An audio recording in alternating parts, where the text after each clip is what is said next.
This podcast is sponsored by Reforge Martial Arts. If you're looking for premium, unique rash guards to help you stand out on the mat, then head to the link in the description of this podcast and get one today. What for you is a big red flag if you go into a martial arts gym? Um, I think for me, it's like the if the coach isn't willing to allow guys to cross train or train in other places or um, go out and experience new things or go travel to other gyms. I think that's part of the experience about being a martial artist is being able to learn, but be adaptable. I think as a good coach, it's important to also do that yourself and get out there and see what else is out there and what's going on and find those gyms and teams that are like minded. So to me, big red flag right away is when you hear like a coach like you only train here, you don't train there, you don't do this, you don't do that. Right away, tells me it's a very closed minded coach or gym. Have you ever seen? So obviously you're involved in MMA at the highest level, right? So have you ever seen someone compete at that high level who only has one coach? Is that something that you've ever seen or not? Yeah, I think so. I mean, I think that when you build a rapport with a coach and fighter, and this sport isn't easy, and very rarely do you navigate a career where you're undefeated. So, to me, the highs and lows are part of that dynamic that you have in going through those experiences together. I always look at like Dan Ige, him and myself have been, I think our 24th or 25th pro fight together. A lot of more ups than downs, but it's that kind of battle I think that makes your relationship and your bond stronger. Furthermore, I think that just recently we had a conversation after the Pitbull fight, and there are some things that he wanted to express on things that he wants to see me do better, and vice versa. I think those are equally as important. That you can take constructive criticism, and that you can look at it and know that you're not trying to hurt the other person's feelings. You're just trying to make them better to whatever degree that they need you. And I respect that. I think that's what needs to be done when you have a relationship that has a lot of ups and downs, and you've battled through those situations. It's important to be able to speak to one another and be honest with one another without trying to hurt the other person's feelings when your heart's in the right place. Yeah, yeah, especially when you're coaching someone and they're putting their health on the line. It's very important that you can have that clear, open relationship, right? Absolutely, absolutely. What is like a big challenge that you've helped a fighter overcome in a career? Because I can imagine there must be so many ups and downs, as you were saying. What's one of the biggest things you can remember having to help someone overcome, and how did you help them overcome it? That's a great question. I think that every fighter is different, right? They're navigating their careers much differently. The Chris Curtis situation stands out to me a lot because, Chris belonged in the UFC well before he was ever in the UFC.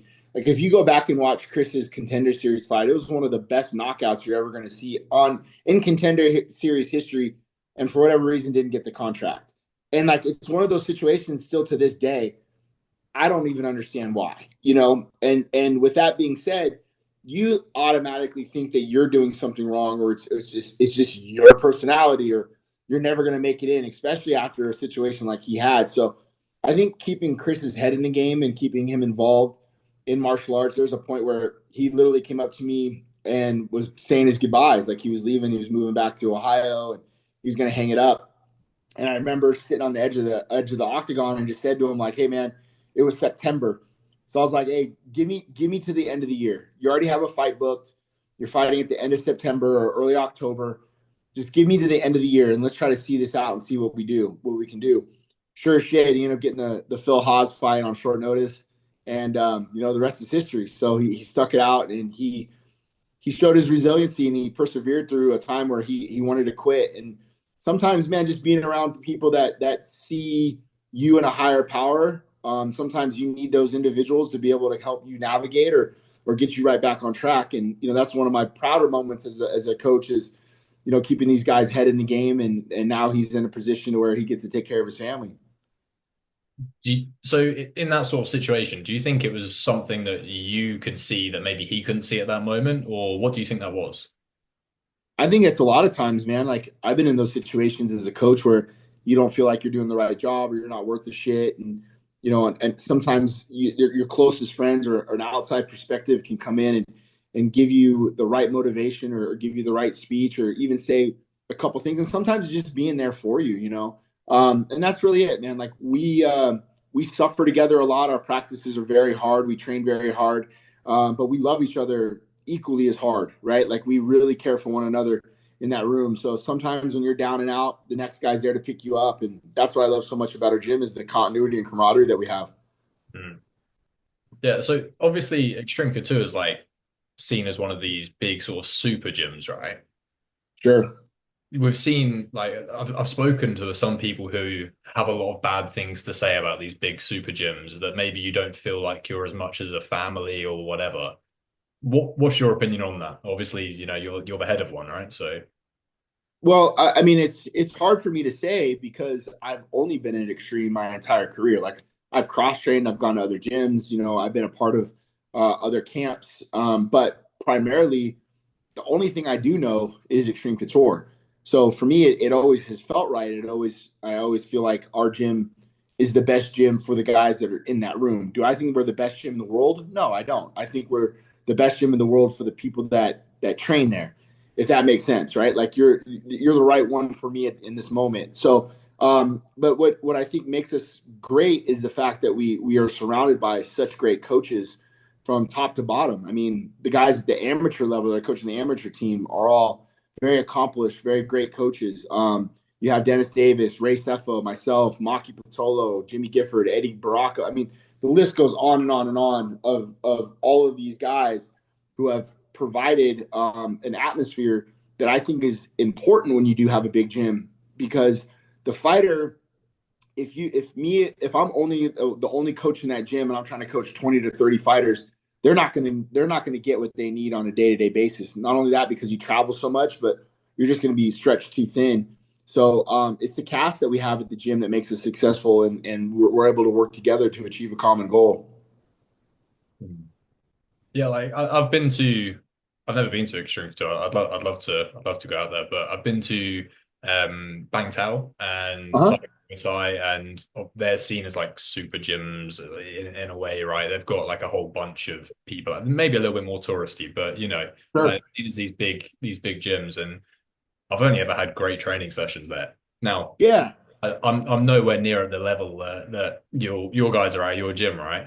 But I've Yeah. only ever had good experiences there, and I've only ever seen other people who are much more skilled than me have good experiences there as well. So like, I can't remember who it was I was speaking to, but they were talking about like getting the bodies and like the sheer amount of high level training partners is just you get so much value from that. Oh, I couldn't agree more. And I think that when you understand that the gym is an ecosystem, that not everybody in the gym is going to be an apex predator. But with that being said, what makes your gym function at the highest capacity is when you take care of those mid-level people because they're really the ones that keep your gym successful and keep your gym afloat. There's a lot of guys in our room that might not ever even fight in the UFC. They might be journeyman fighters, but the reality of it is those individuals are the ones that we need the most. And I take a lot of pride in giving them the credit and taking care of those guys because I understand if you eliminate them and they're not getting what they need, then you're left with great white sharks eating great white sharks. That's not what you want. Although our like Sean Strickland and those guys, they all train and help one another. The Edmund Shabazians and Chris Curtises and Punas and all those guys in the room. But again, the ecosystem of what we do, we need those. Not to sound dismissive, but you need those lower tier or maybe up and coming guys that maybe aren't getting that shine that they deserve, but they're working on it. So to me, that's just as important in having a successful gym, or maybe the not well known name guys that are in your facility. Yeah, I actually, funny enough, saw a clip of John Danaher earlier talking about something similar. It's been doing the rounds on social media today. You might have run into, it, you might not have, but he was talking about how he takes pride in the fact that yes, he's produced the greatest jiu-jitsu athlete of all time in Gordon Ryan, or the greatest no-gi jiu-jitsu athlete, but he takes pride in the fact that anybody who trains with him is a problem. Like he has his average person is way better than just the average person at another gym. He takes pride in Sure. that, you know, like Yeah. raising the floor up. Yeah, that is, I think, one of the greatest accomplishments as coaches, and why we sign up for this position is to help navigate people to realize their full potential. And that full potential might not be a world champion, but it might be the fact of like getting them into the UFC, or helping them provide for their families better, or getting them out of a mental state that they were once in depression or whatever it may be. But that is our job as coaches to try to help navigate them to achieve those goals that they might have set out. Yeah, yeah. How much competition experience have you got yourself? For me, I was only just did like some small grappling tournaments here in town.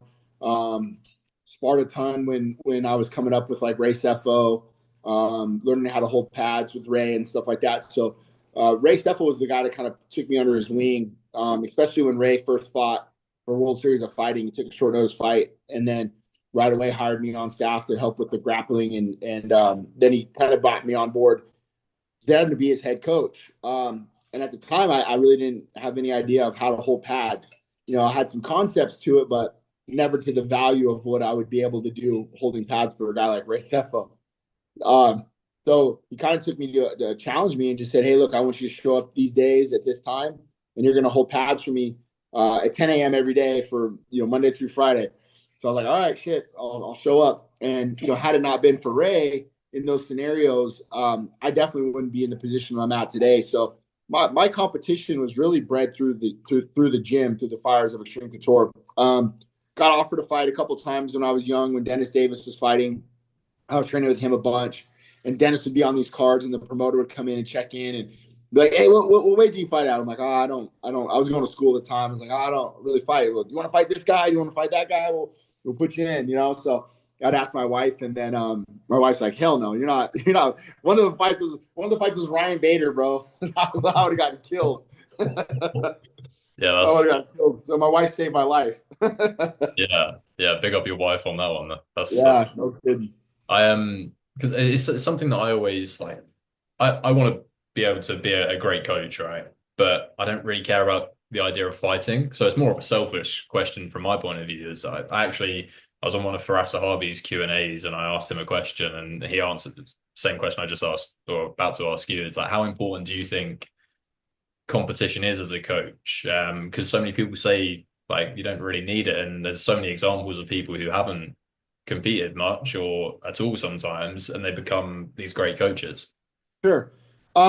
Obviously for me, because I don't have that, I do have this element of imposter syndrome, because there are things that I will never be able to recreate or have that experience that some of my fighters have had.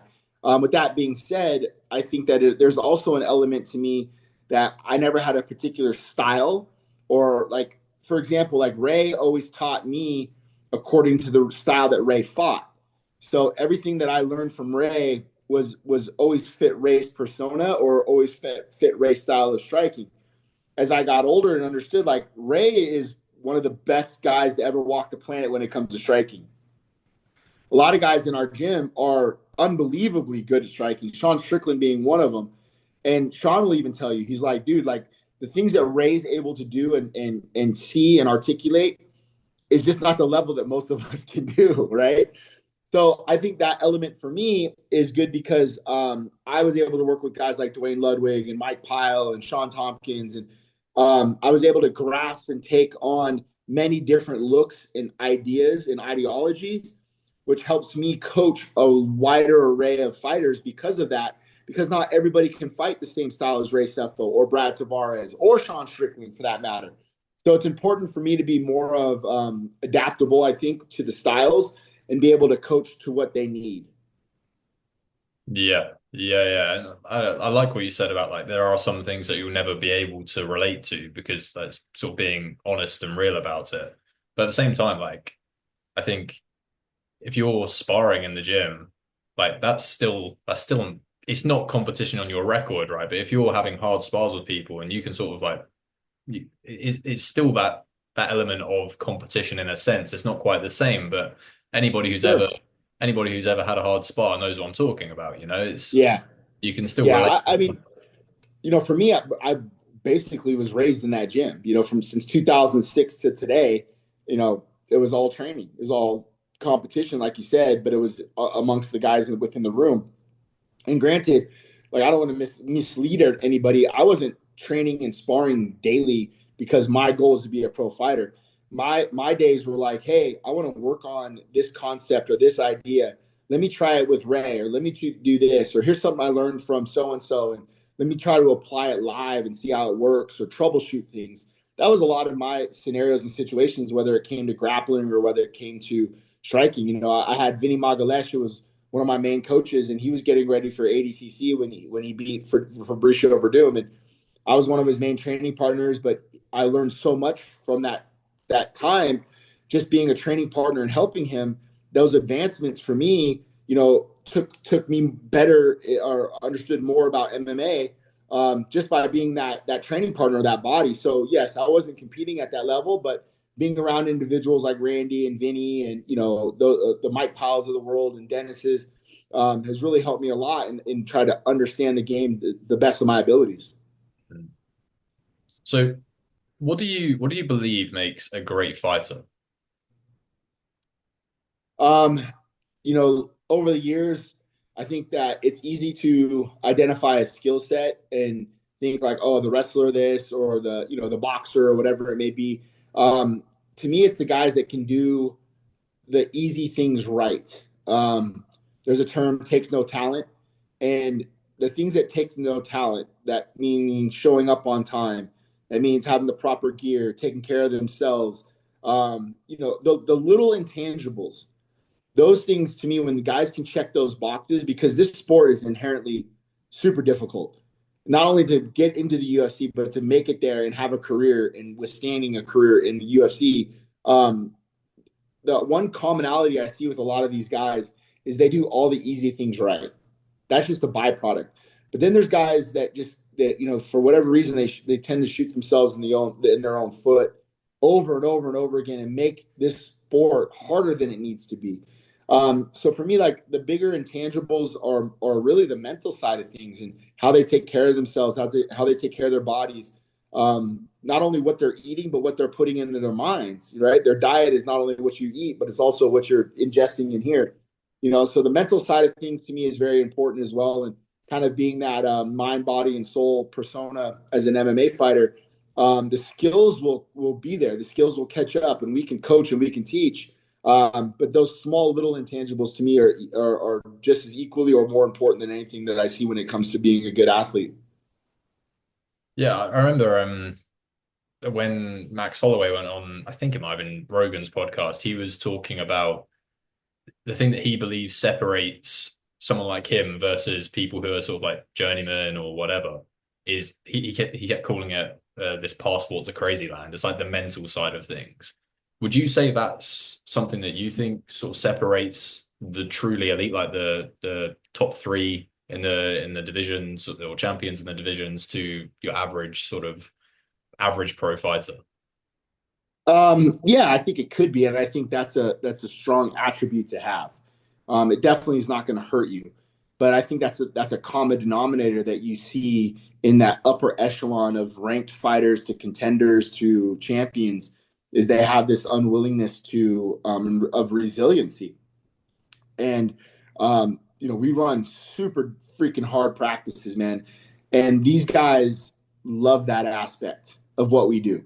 And I think they take a lot of pride in the fact that we do things hard, and our practices are difficult to make the fight easy. So when you're in an 8-week camp, and by Fridays, man, everybody in the gym, tomorrow or Thursday, tomorrow and Friday, guys are like beat to shit, and it's the best feeling in the world knowing that we freaking burn the boats all week long, and that mentality definitely carries over as a strong suit for, especially when you get into the fight weeks or everything else.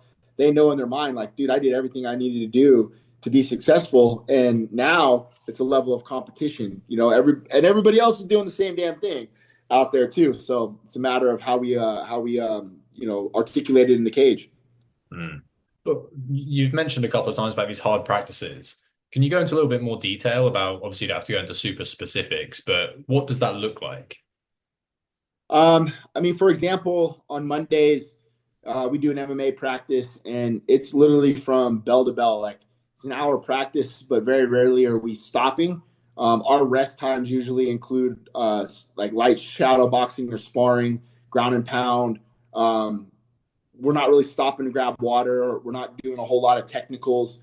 It's a lot of drill based to live goes to situationals, and that's kind of the premise, man. Is we want to make it as hard as we can for this hour. The details and the technical side of things will come in your individual practices related to your game plan or your individual coaches that you might be using or whoever it may be. But when it's time to go to practice and it's time to go live, there's no bullshit and there's no chit chatting. We'll throw on some good tunes and the bell rings, and while that practice starts, you're in for the hour.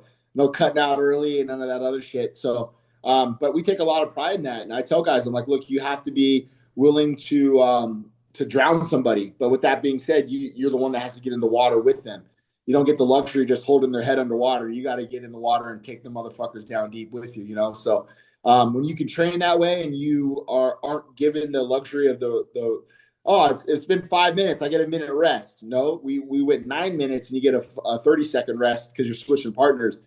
It's just the way it breeds, I think, the mentality of the room. And not to mention, it's hard on everybody. So when you look to the person to your right and to your left and they're going through the same things you are, you feel the dynamic of a team around you, and each one of them is pushing each other to accomplish that goal. And is that our MMA practice a Monday to Friday thing? Yeah, so Monday is at practice. Monday mornings we do Dutch drills, situational Dutch drills. There's anywhere from 10 to about 20 guys that come to that class. And the nice thing about that class is it's kind of an open forum. Like I'll have a curriculum, but at the same time, what we'll do is like Brad Tavares will be in, and then Brad will show a certain technique, and then Jay Haran might show something, or Ray Seffel might show something. So you get a good mix of all the individuals that are in the room and different thoughts and different ideas. And there's so many creative minds that we have at Extreme, and it'd be a crime if you're not allowing some of them to coach or show some of the things that they might be working on, or some of the things that they're doing. We'll get these guys that come in from Dagestan, or you'll get these guys coming in from Japan or China or whatever it may be, and they're doing shit that maybe we've never even seen before, or they're showing concepts that maybe we have a certain thing that we like to do from here, and they show you a wrinkle to that. So it's pretty cool when we have those practices because it's the meeting of the minds, if you will. And then our pro practices we run Monday through Thursday at 3:30. We spar twice a week. We grapple, wrestle Monday, Wednesdays, and then Fridays again we wrestle again. So we're a pretty wrestling heavy gym. That's a lot of our ideologies due to the mentorship that we have in Randy. But I think it works out well for the practices that we have and the guys we have in the room. Yeah, I think that's one of the things that, I mean, when I went out to Bangtao, I had a conversation with one of the wrestling coaches out there and sat down and did a podcast with him. And that's one of the things that we spoke about was like, particularly at a more touristy type destination like Phuket as Sure. well. You're going to attract people from all over the world. Like I went there from England. There was a bunch of people from England, but there was a bunch of people from the States, Russia, like all over, right? And you sort of all come together, and you're almost speaking this language of martial arts. 100%. And yeah, it's like I might not be able to speak to them, like about the weather or whatever, but when someone puts an underhook in, they know what that means, right? They know how to respond. Right. It's Speak the language. Yeah, that was kind of the same experience I had when I was able to work with Piotr Yan years ago. It was probably 6, 7 years ago, and he was maybe his second or third fight in the UFC. And I was holding pads for him, and we didn't speak the same language, and he was doing things on the pads where I was holding for him, but I was also learning in the same time of what he was trying to accomplish. And I was able to take a lot from those sessions I had with him and apply it to like Kai Kamaka and Dan Ige and those guys now because of the things that we were doing. So no, you're absolutely right, man. I mean, doesn't necessarily mean you have to speak the same language. Excuse me. Sometimes it's just about the language of martial arts. yeah, yeah. So how does a guy? I don't know much about your sort of background from like younger. Like, how old are you now? I'll be 46 in September. Okay. So one of the things that I've sort of noticed is like I come from quite a small town in Suffolk, England, it's a very small area of the country. And like I found that just getting myself into rooms with these like bigger names or whatever, like it's really helped my game and helped me form connections and stuff. Like you're a very experienced person who's managed to get these unbelievable life experiences. How does somebody get to that point where they're able to do a pad session with Peter Yan and they've got multiple UFC champions? How do you get to that point? That's obviously it's a long journey, right? But Yeah, no, I mean, I think just making yourself available and working on your craft as much as possible. And, thankfully living in Las Vegas and having the UFC PI, we're a very transient gym. A lot of times the same as Bang Tao, like people are going to come and visit Thailand. People want to go see the Hickman brothers and train with these guys and learn whether it's for a weekend or whether it's for a camp. We have a couple of guys out there now with Mota and Chris Curtis moved to Thailand, and he's going to be doing his out of camp stuff over there. So I think by having that type of mentality with the gym, where you allow guests and you allow people to come in, you put your product out there more often than not, and people can see your value or see what you like to do or what they don't like. Maybe they don't like you at all, but those experiences to me are always garnering new relationships and being able to. For me, like I do it a lot because I want to learn from other people as well. So yeah, just consistency and over time. That was really it for me, and making myself available to people like Piotr when he's in town, or people hit you up. Hey, can I get some work in? Yeah, I'll make some time for this guy. And Tom Aspinall. Hey, I'm in town. Can I get some work? Hell yeah, let's get some work. And it's just moreover of like learning and experience of what else is out there and trying to help. And I'm always welcome to bring those types of individuals in the room just for the growth. yeah, it's certainly a it's crazy how just putting yourself out there really does sort of open these doors. You just shoot someone a message, and next thing you know, like something's happening that doesn't seem Sure. realistic, right? Yeah. Yeah, so the next thing I wanted to speak about is there's this whole like debate that's going on at the moment is about this ecological approach to training, right? Have you heard about all of this? Oh, No. okay. Okay, I'm going to absolutely butcher this explanation then. Um, so when it comes to training, you've got like drilling techniques with no resistance, Sure. and then you've got the sort of like live resistance, or maybe like making a game out of learning how to do something. Like you can only use certain limbs, or Mhm. there's certain rules to like the game that you're playing, and it's like a mini sparring scenario. So it's essentially like live training. You mentioned a Sure. little bit about like these hard practices. How how important do you think is like live training versus drilling and like that no resistance kind of drilling? Um, it's a balance, man. It really is, and I agree with both of those, and I think they're very important. I think they're essentially cousins that live under the same roof. They're just as important as anything else that you're doing in your curriculum. But and I'll do that a lot of times in my practices. We call like situational sparring or situational things where it's like a drill to a live go, meaning like sometimes I'll say, hey, we're going to run a controlled double leg. We're going to run a controlled double. The guy's going to run a perfect double leg. So you're executing something on the offensive side of things and being perfect at it. You're understanding how to defensively fall down and get taken down.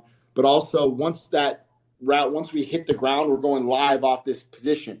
So you're setting scenarios up where it might be a part of it's a drill, but then you have a live go in between that.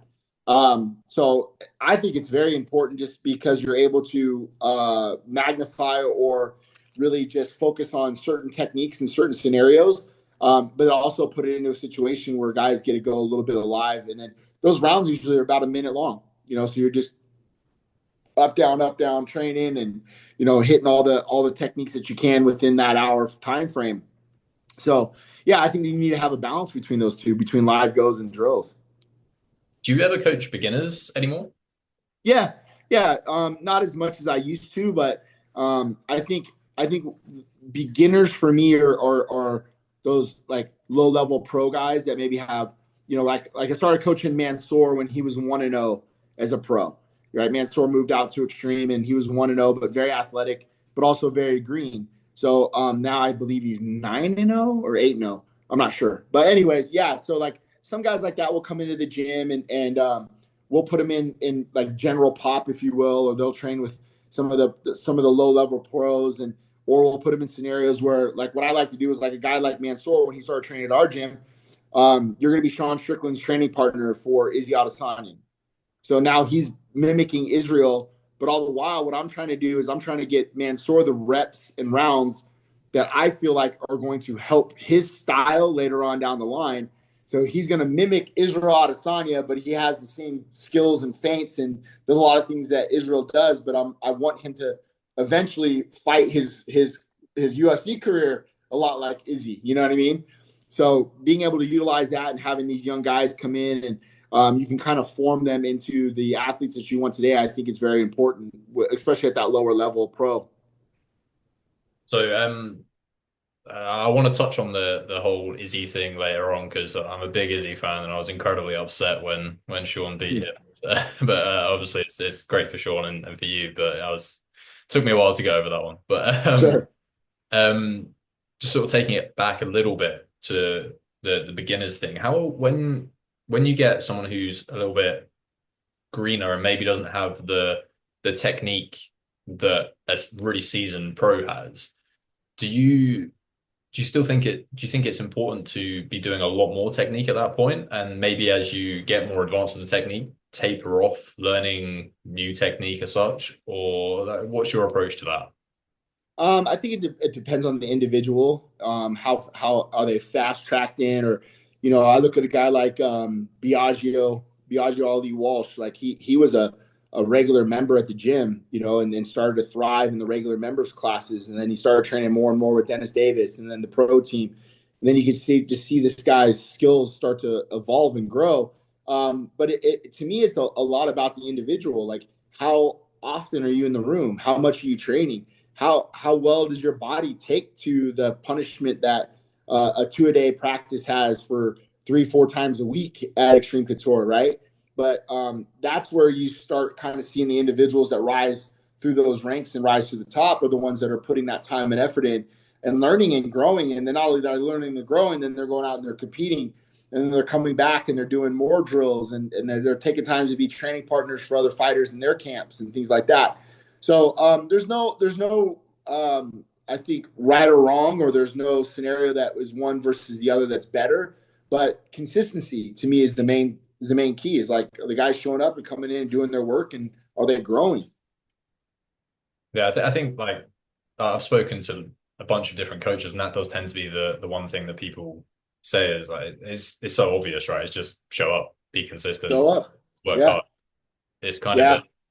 a basic principle for life in general, isn't it? Yeah. And like, honestly, man, I look at guys who can come in and be a good teammate, right? Like, that's what I'm looking for. If we can be a good teammate first and foremost, other guys are going to be more apt to help you and be more willing to spend more time with you and help you grow. And then when it's your turn to fight or it's your turn to compete, those guys will be there for you. So that is one of the bigger things, I think, the underlining things I think that are important, especially when these up and comers are in the gym, is how well can you be a teammate? Yeah, because it's such an individual sport, right? Like it was seen as such an individual sport because you're going in there and it is just you in the cage. But I think maybe people who have never trained or been part of a gym don't see the other side of it. They just see the person in the cage, but they don't see it's not even just the 8 weeks of fight camp. It is the 20 years of training or 15 years Sure. long up to that point that you don't see. And it's like, Yeah.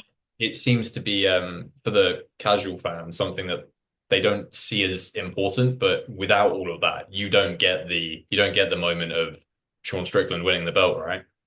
Yeah, and you nailed it on the head, man. We say that all the time. Like, we're an individual sport once the cage door closes, but you're only as good as the people that you surround yourself with, that are in the gym and in the team.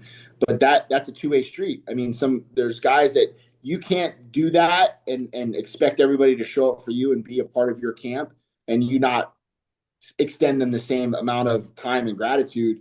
or like Strickland, for example. He's one of the best guys in the room at that. Like guys that have helped him get ready for camps. He fights, win or lose. He takes a week off and he's back in the gym and he's helping the next guy because those guys were there to help him. And I think that's very important ethos to have when you're in a gym like Extreme, because we need each other. Yeah, 100%. Right, we're gonna talk about it. We're gonna talk about the Izzy fight. So,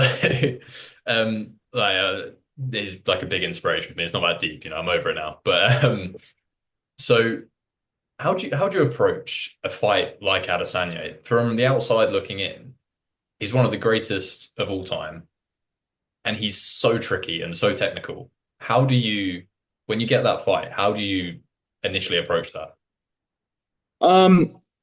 I think the credit first and foremost needs to go to Sean. Sean's style is very awkward and rhythm and timing and approach.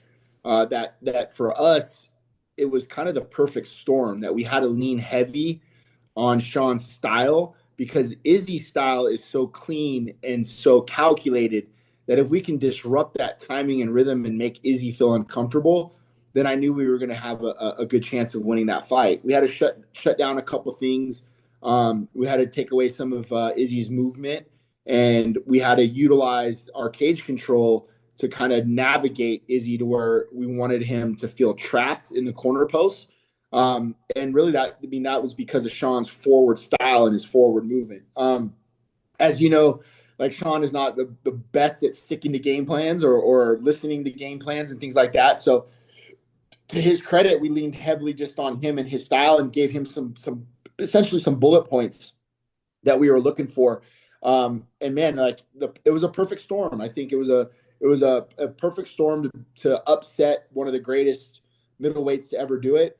Maybe caught him on an off night and we were on our best night. I don't know. But at the end of the day, when we fought, Sean looked like a world champion, and he did everything he was supposed to do, man. And we came away victorious. Yeah, it was such a weird performance to watch, where I was like, I'd never seen Adesanya look that puzzled by a problem in front of him before. Sure.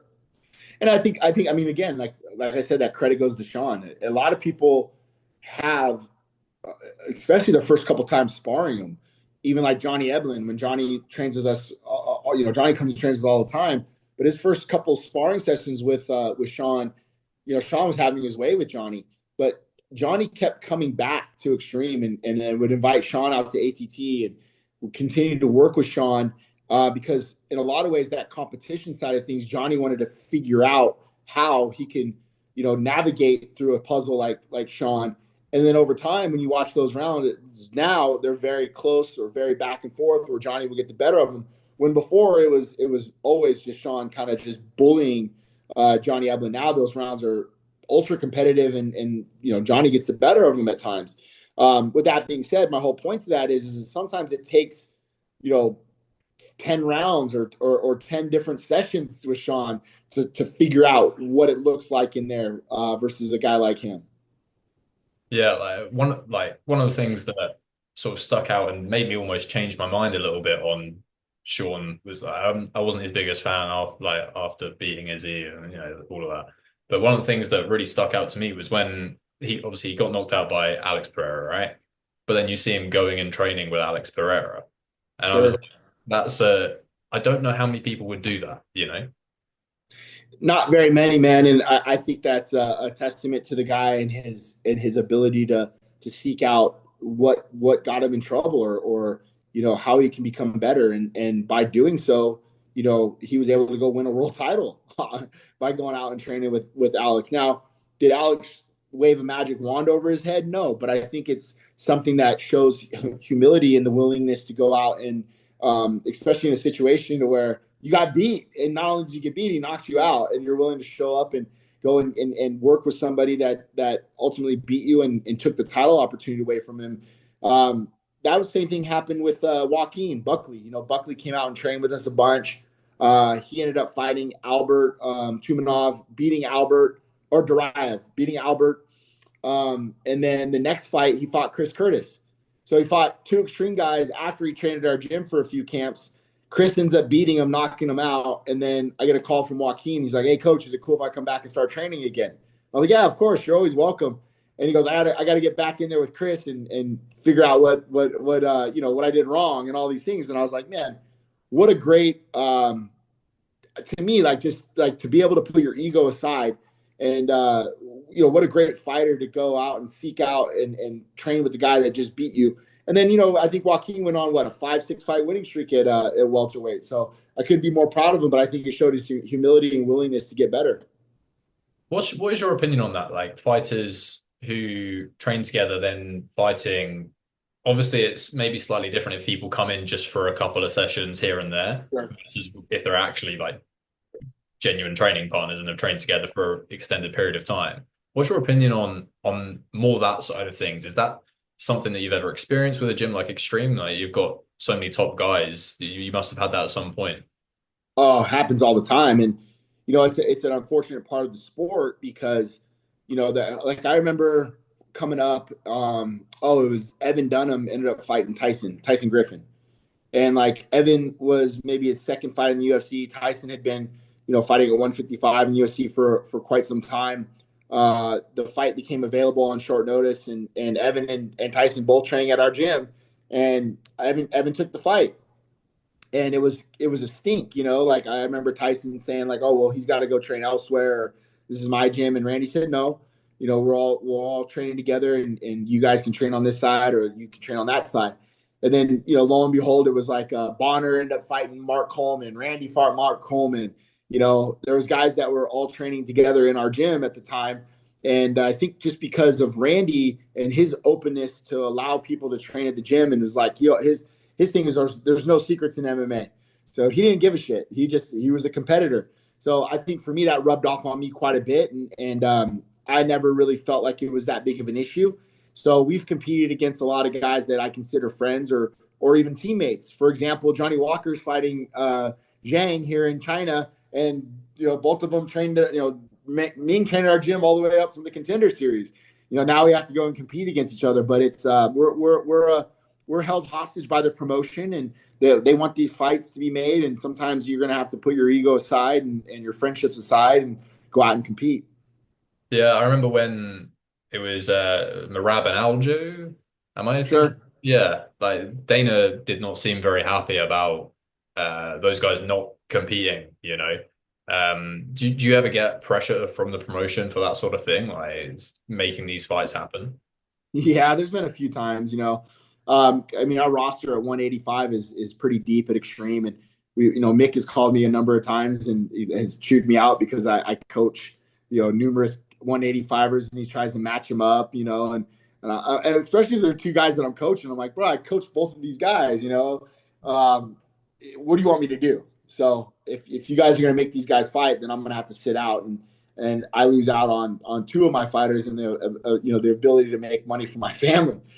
So there's been a few scenarios where I've had to like ask Mick, and hey, is there another option out there for us, or can we find somebody beside? I remember he was trying to make Roman Dolidze and Sean Strickland, and I was like, I coach both of these guys. Like, what do you want me to do? And he's like, well, all right, well then Sean's gonna fight Abus Magomedov, like thinking like that was gonna be like a tough fight for Sean. I was like, all right, perfect, we'll take that. But yeah, that was the time when Mick called me. He's like, because Marvin Vittoria was training at the gym, and this guy's at the gym, and this guy's here. He's like, dude, I don't have anybody I can match up in the top, because literally at one point we had like, I think there was like 5 guys ranked in the top 15 in our gym in our division, in that division. Yeah, it was Michelle Pajeda, Kyle. I even think Brad was teetering on the rankings. Chris Curtis was in the rankings. Then we had Marvin move to the gym. They had Sean Strickland in the gym. So Roman Dolidze. So yeah, Mick Maynard was not happy with me for a while. Yeah. I mean, it's a testament to the gym, right? But I can imagine how that causes some friction and a little bit of tension. Yeah, no, when Sean fought Paulo Costa, the fight was over, and Paulo says, hey, I want to come train at the gym. And I was like, you got to ask Mick Maynard first, bro. I don't know if he's going to let you. To get that permission. Yeah. So I won't take up too much more of your time. You said you just got back from the airport, all of that. But just a couple more questions I want to ask. Sure, no problem. When do you believe a fighter should call it a day and retire? Because like, I mean, you don't have to talk about specific fighters. I'm more than happy to. Like at the moment, I'm looking at Adesanya, and I'm like, why are you fighting? You know, he keeps talking. He's talking about like a Strickland rematch or a Paulo Costa rematch, and I look at that and I'm like, why? You've Sure. done something that not many people are gonna do just in winning the championship, but then defending it so many times and coming back after getting knocked out by Pereira and then knocking him out. Like not many people are going to have the career that he's had. Why is he still fighting, you know, or wanting to fight? When do you think someone should retire? I think it's very individual to the athlete. I think it's and I'll tell you what, Brad, it's probably one of the hardest conversations that you can have with an athlete, especially when they feel like they still have more to give. But I've been in the situations where guys were getting damaged not only in practice, but they were getting hurt in fights or getting knocked out in fights. And I think for the betterment of their livelihood, remember this career is finite; it comes to an end. But you have another 3/4 of your life left to live and family to raise and be a husband and be a dad. And I think those things and keeping your faculties about yourself for the rest of your life is equally as important. So there's times when honesty hurts on the front end, but we have to say things that because it's true to the fact. I remember sitting next to Martin Campman when Martin had to retire, and that wasn't by choice. That was because he was suffering from so many concussions over his career. And he still wanted to fight, he still wanted to continue to compete, but his body wouldn't allow him. So as those reminders, I tell guys weekly, daily, that the importance of knowing that the next time you step on these mats or you compete in a cage, it ultimately could be your last. So enjoy signing the posters, enjoy, getting on these podcasts and doing these interviews and doing the things that, because one day that can go away and it wasn't your plan to end that day. So there's very few guys that I know that were able to hang it up on their own terms. Jay Haran being one of them, Joe Benavidez, guys that I've known for a long time that I knew going into that fight. Paul Felder, all right, man, this is my last one, and then they were able to retire on their terms and know that this was the last time they're going out there, like similar to Poirier's last fight just recently.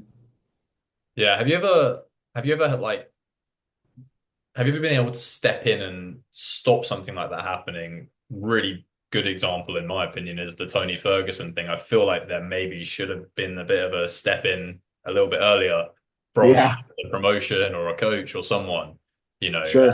Have you ever had to do that? Yeah, yeah, I have. And unfortunately, like I feel like that relationship, because of me having to be honest, was never the same. And I still stand by the decision that I made in being open and honest to this individual. Because it was not only just me. There was a number of guys, I'd say high ranking officials in our gym, guys that were the Randys, the Jay Herons, the Mike Piles, that came to me and said, "Hey, you need to talk to this individual and let them know that this is about time for them to hang it up." And they don't want to hear that sometimes, bro. They don't want to hear that. And I get it and I understand that because this is the competition that they've always known. It's been their livelihood, something that's provided for their families for the duration of time that they've been in the sport. But again, I never have regretted that conversation, although I might have lost the friendship because of it. I still stand by what I felt or my estimation of what I felt was right in that moment. Yeah, it's always those hard conversations where like you kind of have to say it, but you almost feel better afterwards, right? Yeah, and I mean the fighter was released by the UFC, and then he still wanted to compete, but then it was like he wanted to compete for PFL, he wanted to compete for Risen or ONE FC, and the more we started shopping him around, even to Bellator, the more we started shopping him around, the more the matchmakers, the powers that be, were saying no, that they thought that this individual had ran its course in MMA. So the more the doors that close, I think the more the reality set in that it was time to hang it up, but not to their terms. You know what I mean? The writing was on the wall, but sometimes you're not ready to read that wall yet.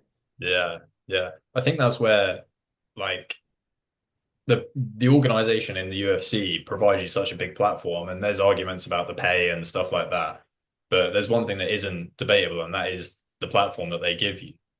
And I think one of the things that some fighters don't think about, maybe is because they're so dedicated to the craft of just winning fight, like winning the next fight, winning the next fight, is setting something up for themselves outside of fighting.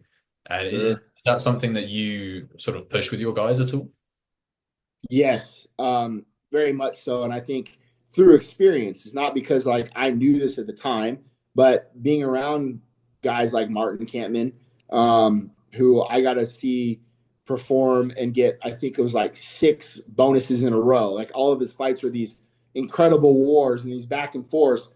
And then him being one of my best friends and learning from him in a lot of ways of like, hey, what'd you do with your bonus money? Oh, I invested in this home or I bought this. Like he would take all this bonus money and pretend like he never even got it. He wouldn't buy a new car. He wouldn't do something lavish or anything crazy. And I started to learn from him in the ways of like, learning and understanding that when you get these bonuses, that's just what it is. It's a bonus. It was money you didn't allocate for. So like when you have your fight and you win and then your fight person and your show money, and then that money goes towards like your bills and everything else. And this extra 50 grand or 100 grand was just a cherry on top. Go put that money away or go invest it in something that's going to work for you for later on down the line. Because like I said, you never know if that next time you step in the cage is the last time you step into that cage. You always want to have about a year of resources put away or backed up to be able to take care of your family until you can find what's next. I remember when Jessica I lost to Valentina and, going to the hospital with her and hearing her, just upset and sobbing, not only that she got knocked out, she lost her title opportunity, but seeing her pain in saying that, like, this is all that she knows. And like, what do I do now? Where do I go from here? Hearing that panic and hearing that, how upset she was in that moment made me realize like all of these fighters need to have a pivot, an exit plan, or an idea of what's next in their careers because of that scenario when you just don't know when your last time is. Yeah, and I guess there is that line, isn't there, where like you don't want them to be too invested in what's going on outside of fighting, but there is also that thing of like, as you said earlier, like fighting is like the first third of your life, right? You've still got two-thirds Sure. of your life after that.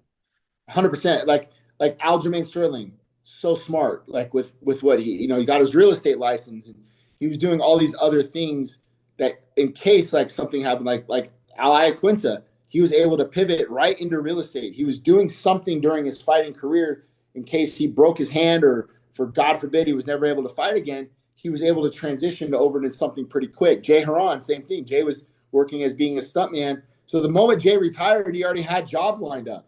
So he went from one extreme to another, but I think that helped him immensely in the fact of like that, you didn't walk away from something and lose your identity as a whole. You still had something else you can go and fall back on. Yeah, yeah, it's definitely the smart thing to do. So the last question I've got for you is, what is the biggest thing that you have personally taken from combat sports?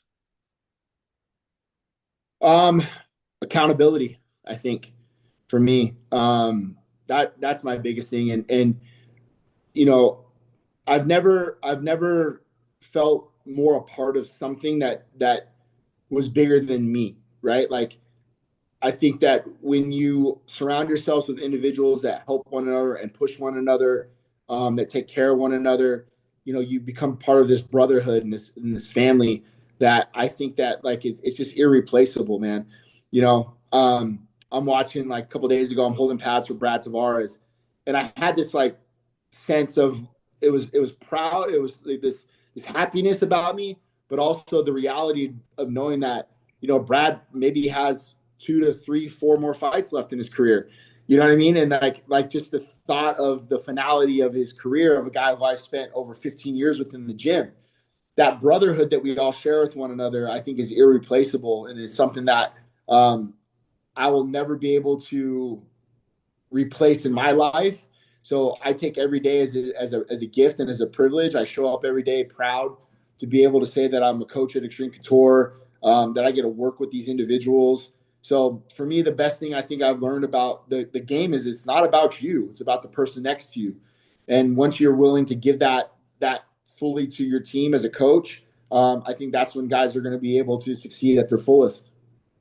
Yeah, I think there's something really like sort of primal about it in that sense where like you can do hard things that aren't martial arts, but there's some like when you see someone who has their first session, there's almost like this look of sort of realization on their face of like just how difficult it is. Like you can sit and figure out a very complex problem to do with like some Microsoft technology or whatever, and you can sit and do that for a couple of hours, or you can go and have a hard wrestling practice and build these bonds that you can only get by doing something that is as real as martial arts, right? Oh, bro, it's unexplainable. Like I was with a bunch of my family this past weekend up in Ohio, and they're my cousins and nieces and nephews, and and everybody's asking these questions, and the best way I can describe it is the fact that like it's unexplainable. Like I can't explain to you how it feels because you have to actually live it. You have to actually be in the locker room with us and be on the road with us to experience the things that not only myself and our gym, but everybody. Like I see those same relationships and those same that the same piece of camaraderie that we all get to have. That I always joke we're kind of the last of a dying breed. Like we don't have human resources. No one's gonna call and complain on us. We go and battle one another every day. We make fun of each other. We're a goddamn South Park episode every time in our gym, and we're better for it, man. Like there's no one is safe in our gym. You're getting ragged on. People are talking shit about you or to you, but and then that I think that makes our bond even closer. Yeah, it kind of almost makes like if I've had a really stressful day or whatever, like I can have a fucking terrible day and I'll go and have a really hard practice and like I'll just feel like a completely different person afterwards. And like you say, it really is that unexplainable thing which like I'm even struggling to sort of formulate into words right now. But like Yeah, I know you know what I mean, and yeah, 100%. it's hard to Yeah, get across to someone who hasn't done it. yeah, we have so many guys and girls that are former military, and it's like when they get out of the military, I always feel like that is their biggest resource of depression is the fact of they don't have the camaraderie that they once had with the individuals to the left and to the right. We actually started a charity that where these former military personnel gets to come in and train at our gym, and we open the doors for them because it allows them an opportunity to step back on the mats, but be around like-minded individuals that they maybe once served with, or they have a commonality in the military. But that's something that I take a lot of pride in because I feel that same sentiment when I'm around my fighters and the guys that I get to train with on a day-to-day basis. Yeah. Sorry, bit of a dry throat there. What is that organization called? MVP, Merging Vets and Players. Okay, can you send me like a link to it and I'll put it in Yeah, the description yeah, of you got podcast. it. Great.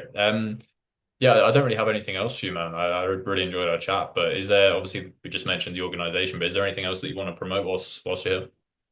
No, I mean, I'd say just we have a teammate of ours, Tony Diaz, who's battling Hodgkin's lymphoma right now. He's on his like third bout of chemo, so just keep him in your thoughts and prayers. He's a great guy, great teammate, and we're all pulling for him. Yeah, I hope he pulls through and gets all sorted.